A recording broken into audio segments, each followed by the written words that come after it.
ಮತ್ತೊಂದು ಮದುವೆ ಮಾಡಿಸ್ತಾ ಇದ್ದೀರಿ.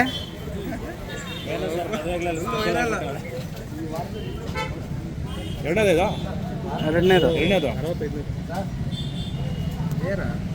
ಫೋಟೋಸ್ ಕೊಟ್ಕೊಂಡು ಫೋಟೋಸ್ ಹಾಕೊಂಡು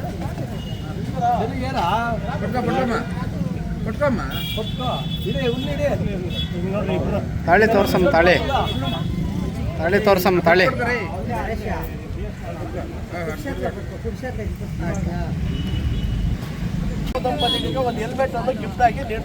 ಎಲ್ಲೇ ಹೋದ್ರೂ ಹೆಲ್ಮೆಟ್ ಹಾಕೊಂಡೆ ಇಬ್ರು ಹೋಗ್ಬೇಕು.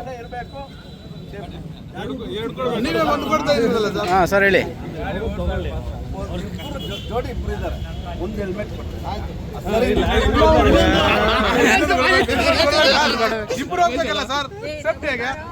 ಬಹಳ ಖುಷಿಯಿಂದ ಇದ್ದಾರೆ ಇವರು.